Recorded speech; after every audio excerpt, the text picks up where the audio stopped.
The Igbos politicians are useless. Very, very useless. The governors of Southeast are very, very useless. The Igbo as a Igbo socio-cultural group is also a very useless organization. The Southeast governors are so useless, they are useless to themselves, and they are even useless to their people. If not because these people are so useless, I see no reason that Nnamdi Kanu should still be in detention.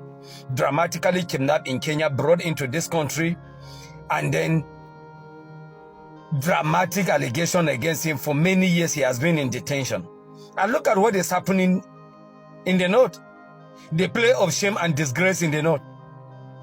In the north, the northern politician actually agitated for the forgiveness of Boko Haram.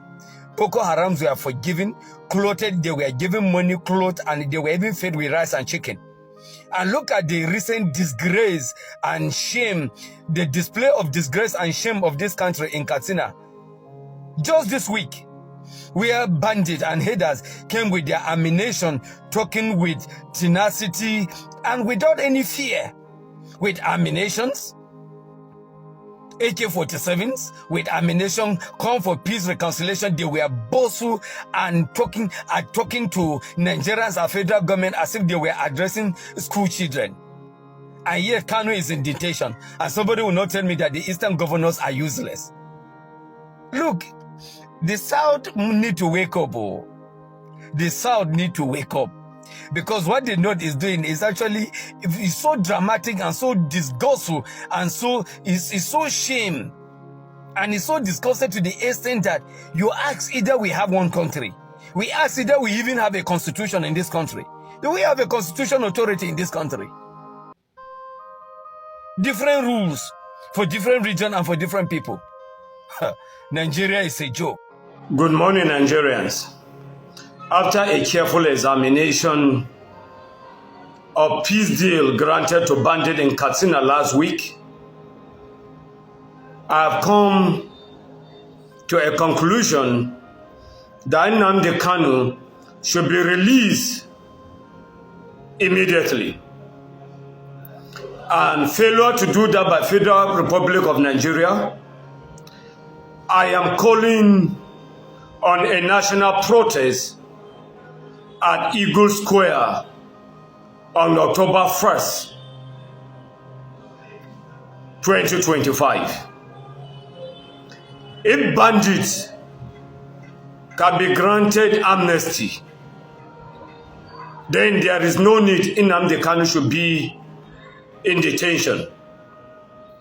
I am calling of Nigerians with good conscience, Nigeria Bar Association members with good conscience, civil society organization with good conscience, human rights organization with good conscience, media personality with good conscience and sincerity to support me for this call of equity and justice for Nnamdi Kanu.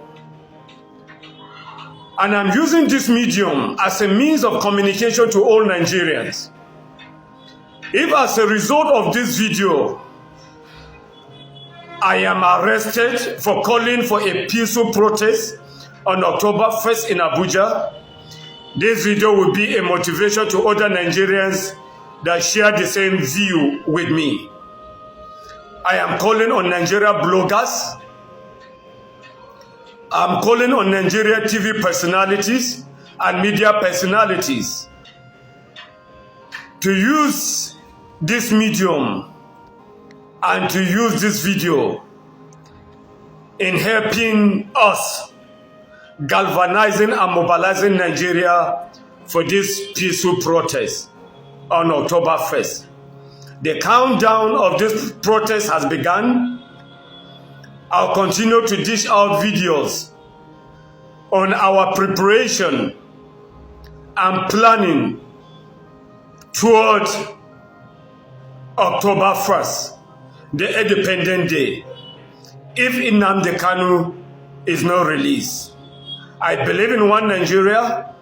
I believe in unity of this country, and I believe in equity and justice for all Nigeria citizens.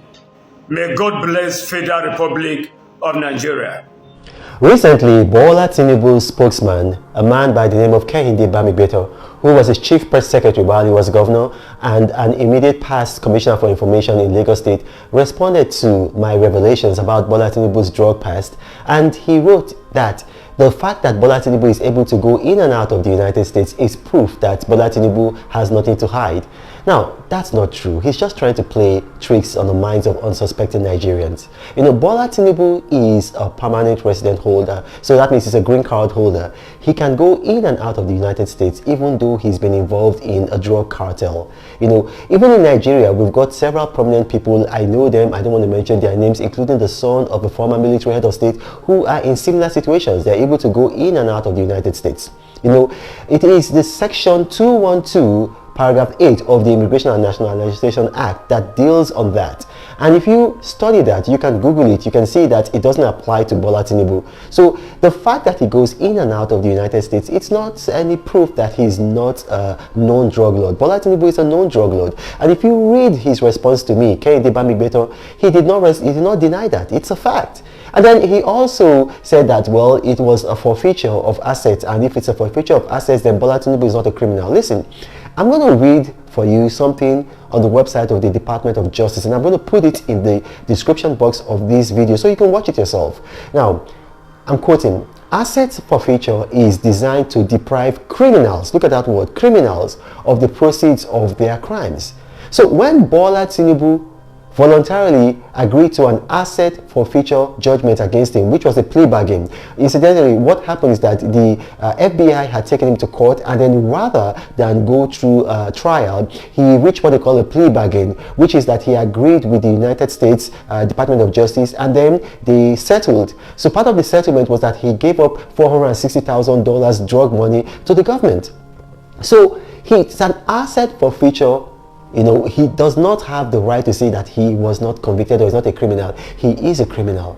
And so that's what I'm trying to tell Nigerians. This has nothing to do. Nobody is paying me. Nobody is hyping me. I'm doing this for patriotic reasons. Bola Tinubu is a non-drug lord. It's not an operable word. I've got facts to back it up. You know, I've got documents to back it up. I spent my money. I went to Chicago. I went to the court. I got the certified true copies. Bola Tinubu is a drug lord. In that petition, he outlined criminal activities that if the EFCC is to act upon it today, Asiwaju will be arraigned in court. I came to celebrate and congratulate him. I was looking at his demeanor. I could see the passion and the conviction to lead. And I am also here to say I am supporting President Bola Ahmed Tinubu in achieving the objective of the problems we are in the country. I don't think that at this time of hunger and problems in the country, somebody should be here talking about party. And as per defection, God knows tomorrow. You get it? If you don't get it, forget about it.